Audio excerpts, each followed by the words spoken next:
ಜಿ5 ಇರುವಾಗ ನೀವು ನಿಮ್ಮ ನೆಚ್ಚಿನ ಶೋಗಳನ್ನ ಎಂದಿಗೂ ಮಿಸ್ ಮಾಡಿಕೊಳ್ಳುವುದಿಲ್ಲ. ಅದು ಸಂಪೂರ್ಣ ಉಚಿತವಾಗಿ. ನನ್ ಗಂಡ ಎಲ್ಲ ಮರ್ತ್ಕೊಂಡು ಆ ಪಟ್ಟಕ್ಕನ್ ಮನೆ ಸೇರ್ಕೊಂಡವನೆ. ನನ್ ಮಗ ಪುರ್ಸಿ ಅಮ್ಮ ಸತ್ತವಳ ಬದುಕಿದಳ ಅಂತಾನು ನೋಡಕ್ ಬಂದಿಲ್ಲ. ಅಪ್ಪ ಮಗ ಇಬ್ರು ಸೇರ್ಕೊಂಡು ಆ ಸುಮ್ಮನ್ ಮನೆ ಸೇರ್ಕೊಂಡವ್ರೆ. ನನ್ನನ್ನು ದೂರ ಮಾಡ್ಬಿಟ್ಟವ್ರೆ. ಶಿವಾನಿ, ಆ ಸುಮ್ಮ ಅವಳಲ್ಲ, ಅವಳು ಕಾಲೇಜ್ನಾಗೆ ತಲೆ ಎತ್ಕೊಂಡು ಓಡಾಡ್ಬಾರ್ದು. ನೀನ್ ಮಾಡ್ಬಿಟ್ರೆ ನನಗೆ ಸಾನೆ ಉಪಕಾರ ಆಯ್ತದೆ. ಮಾಡ್ತೀನಿ ಆಂಟಿ. ನಾನು ಅವಳಿಗೆ ಕೊಡೋ ಟಾರ್ಚರ್ಗೆ ಕಾಲೇಜ್ ಬಿಟ್ಟಲ್ಲ, ದೇಶ ಬಿಟ್ಟೆ ಓಡೋಗ್ಬೇಕು. ಹಾಗೆ ಮಾಡ್ತೀನಿ. ಶಿವಾನಿ, ನೀನೇನು ಕೇಳ್ತೀಯೋ ನಾನು ಕೊಡ್ತೀನಿ. ನಾನು ನಿನ್ನ ಜೊತೆಯಾಗೇ ಇರ್ತೀನಿ. ಏನ್ ಬೇಕೋ ಮಾಡು. ಶಿವಾನಿ, ನಿನ್ನಿಂದ ನನ್ಗೆ ಇನ್ನೊಂದು ಉಪಕಾರ ಆಗ್ಬೇಕಿದೆ. ಹೇಳಿ ಆಂಟಿ. ಅದು ನನ್ನ ಮಗ ಅವನಲ್ಲ, ಅವನಿಗೊಂದು ವೀಕ್ನೆಸ್ ಐತೆ. ಯಾರಾದ್ರೂ ಅಂತವ ಒಳ್ಳೆಯವ್ರಂಗೆ ನಡ್ಕೊಂಡ್ಬಿಟ್ರೆ ಬೆಣ್ಣೆ ಹಂಗೆ ಕರ್ಗೋಯ್ತಾನೆ. ನನ್ನ ಮಗನ ಈ ಗುಣನೇ ಆ ಪುಟ್ಟಕ್ಕನ ಮನೆಯವ್ರು ತಿಳ್ಕೊಂಡು ಅವ್ರ ಕಡೆಗೆ ಹೇಳ್ಕೊಂಡ್ಬಿಟ್ಟವ್ರೆ. ಗೊತ್ತಾಯ್ತು ಬಿಡಿ. ಈಗ ಪುರ್ಸಿ ಸುಮ್ಮನ್ ಮನೆ ಬಿಟ್ಟು ನಿಮ್ಮ ಮನೆ ಬಂದು ಸೇರ್ಕೋಬೇಕು ಅಷ್ಟೇ ಅಲ್ವಾ? ಅಷ್ಟೇ ಅಲ್ಲ, ನನ್ನ ಮಗನ ಕಾಲೇಜ್ನಾಗೆ ಸುಮ್ಮನೂ ಇರೋದ್ರಿಂದ ಅವಳಿಗೇನು ಆಗಕ್ ಬಿಡೋಕಿಲ್ಲ. ಅದಕ್ಕೆ ಮೊದಲು ನಾನು ಅವರಿಬ್ಬರನ್ನ ದೂರ ಮಾಡಬೇಕು ಅಷ್ಟೇ ತಾನೇ? ಪಾದರಸ ಪಾದರಸ.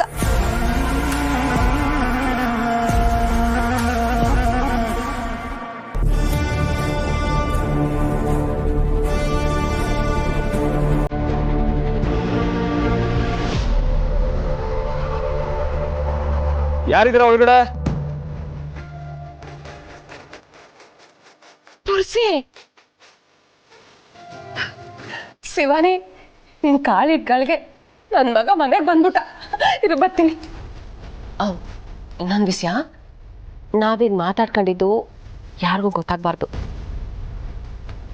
ವಿಷಯ ನಮ್ಮಲ್ಲೇ ಇರಲಿ. ಏನಿದೆ? ಆಯ್ತು, ಯಾರಿಗೂ ಹೇಳಲ್ಲ. ನೀವು ನಮ್ಮಮ್ಮಂಗೆ ತುಂಬ ಹೆಲ್ಪ್ ಮಾಡಿದ್ದೀರ, ಅದು ನಂಗೆ ಚೆನ್ನಾಗಿ ಗೊತ್ತು.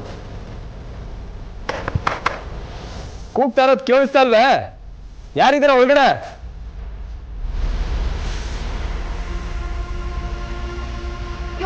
ಕೇಳ್ತಾ ಬರ್ತೀನಿ.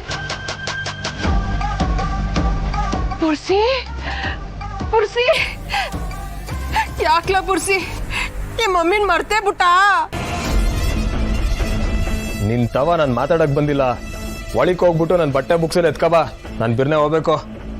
ಯಾಕ್ಲ ಪುರ್ಸಿ, ಮನೆ ಒಳಕೋ ಬರಕ್ಕಿಲ್ವೇಲ್ಲ? ನೀನ್ ಮಾಡಿರೋ ಕೆಲ್ಸಕ್ಕೆ ಮನೆ ಒಳಗಡೆ ಬರೋದಲ್ಲ, ಈ ದಿಕ್ಕಲ್ಲಿ ಕಾಲ್ ಮಾಡ್ಬೇಕು ಅಸಹ್ಯ ಆಯ್ತೈತೆ. ಪುರ್ಸಿ, ಪುರ್ಸಿ, ನನ್ನ ಮಾತು ಸಿ ಕೇಳಲ್ಲ.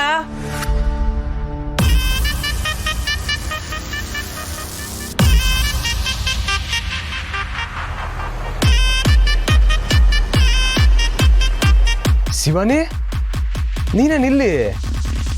ನೀನು ನೋಡ್ಕೊಂಡೇ ಬಂದೆ. ನನ್ನ ಹುಡುಕ ಬಂದ? ಯಾಕೆ? ನಿನ್ ನೋಡ್ಬೇಕು, ನಿನ್ ಜೊತೆ ಮಾತಾಡ್ಬೇಕು ಅಂದ್ಲು. ಇವಳು ಬಂದ್ರೆ ನಿನ್ಗೂ ಖುಷಿ ಆಗುತ್ತೆ ಅಂತ ಕರ್ಕೊ ಬಂದೆ. ಮಗ, ಫ್ರೆಂಡ್ ಅಂದ್ರೆ ನೀನೇ ಕಲ. ನನ್ನ ಮಗ ನನ್ನ ಮಾತು ಕೇಳ್ತಿಲ್ಲ, ಮನೆ ಒಳಗೆ ಬರ್ತಿಲ್ಲ ಅಂತ ನೋವು ತಿಂತಾ ಇದ್ರೆ ಇವನು. ಯಾಕಂಟಿ? ಪುರ್ಸಿ ನಿಮ್ಮ ಮಾತು ಕೇಳ್ತಿಲ್ವಾ?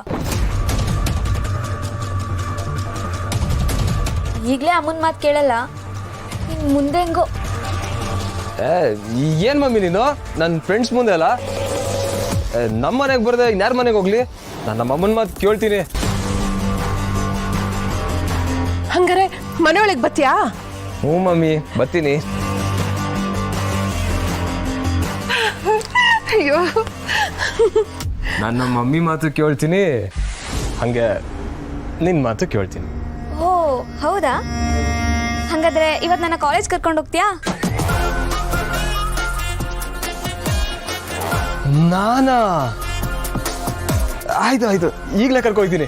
ನಂಗೆ ಒಂದೇ ನಿಮಿಷ ಟೈಮ್ ಕೊಡು, ಹಿಂಗೋಗ್ಬಿಟ್ಟು ರೆಡಿ ಆಗ್ಬಿಟ್ಟು ಬಂದ್ಬಿಡ್ತೀನಿ, ಆಯ್ತಾ? ಏಯ್ ದಾಟ್ಬಿಡ್ಲಾ?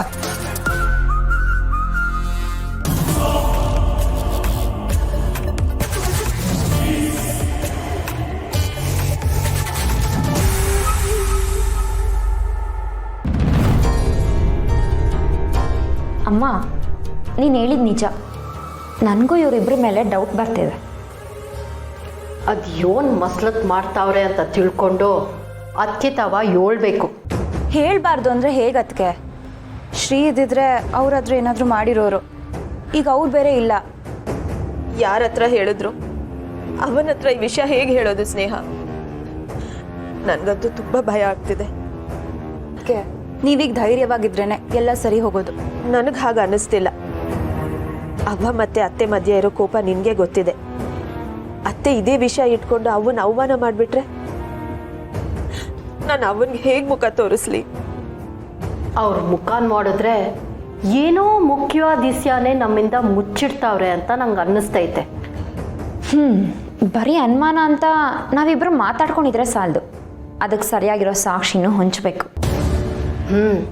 ಅದು ದಿಟ್ಟನೆಯ. ಇಲ್ಲ ಅಂತಂದ್ರೆ ನಿಮ್ಮ ಬಂಗಾರತ್ತೆ ನಮ್ಮನೇಲಿ ನಂಬ್ತಾಳೆ.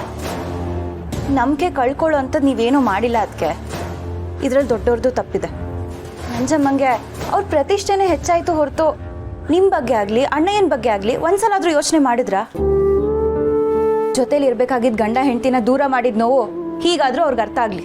ನೀನು ಹೇಳೋದು ಬೇರೆ ವಿಷಯದ ಬಗ್ಗೆ ಆಗಿದ್ರೆ ಇಷ್ಟೊಂದು ಯೋಚನೆ ಮಾಡೋ ಅವಶ್ಯಕತೆ ಇರಲಿಲ್ಲ.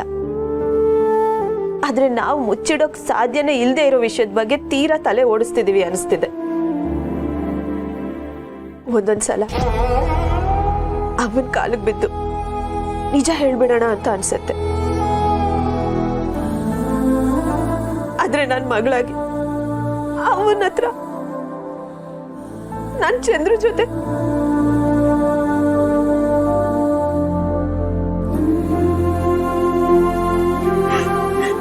ಹೇಗೆ ಹೇಳೋದು ಸ್ನೇಹ? ನೀವು ಅಳ್ಬೇಡಿ. ಅದಕ್ಕೆ ನೀವು ಟೆನ್ಷನ್ ಮಾಡ್ಕೊಂಡ್ರೆ ಮಗುಗೆ ತೊಂದರೆ ಆಗತ್ತೆ ಅಂತ ಡಾಕ್ಟರ್ ಹೇಳಿದಾರಲ್ವಾ.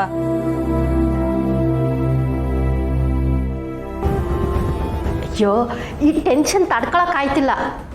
ಒತ್ತಾರೆ ಅವ್ರ ಗುಡಿಗೂ ಹೋಗಿಲ್ಲ, ಬ್ಯಾರೆ ಎಲ್ಲ ಹೋಗವ್ರೆ ಅಂತ ನಂಗೆ ಅನ್ನಿಸ್ತೈತೆ. ರಾಧಾ, ಒಂದು ಕಿತ ಅವ್ರ ಕ್ವಾಣೆಗೆ ಹೋಗಿ ಬಂದ್ರೆ ಏನಾರ ಗೊತ್ತಾಗ್ಬೋದು ಅಂತ ನಂಗೆ ಅನ್ನಿಸ್ತೈತೆ. ಸರಿ, ನಡಿ ಹೋಗೋಣ. ಬ್ಯಾಡ, ನಿಮ್ಮ ಅತ್ತೆ ಬಂದರೆ ಕಷ್ಟ ಆಯ್ತೈತೆ. ನಾನು ಬಿರ್ನೆ ಹೋಗಿ ಅವ್ರು ಏನು ಮಾಡ್ತಾವ್ರೆ ಅಂತ ನೋಡಿಕೊಂಡು ಬರ್ತೀನಿ. ಹಾಂ,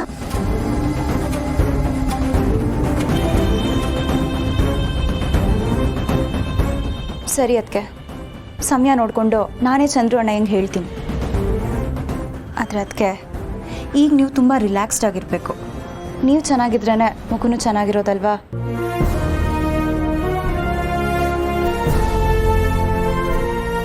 ಹುಟ್ಟೋ ಮಗು ಸಂಬಂಧಗಳನ್ನ ಇನ್ನಷ್ಟು ಹತ್ರ ಮಾಡತ್ತೆ ಅಂತ ಹೇಳ್ತಾರೆ.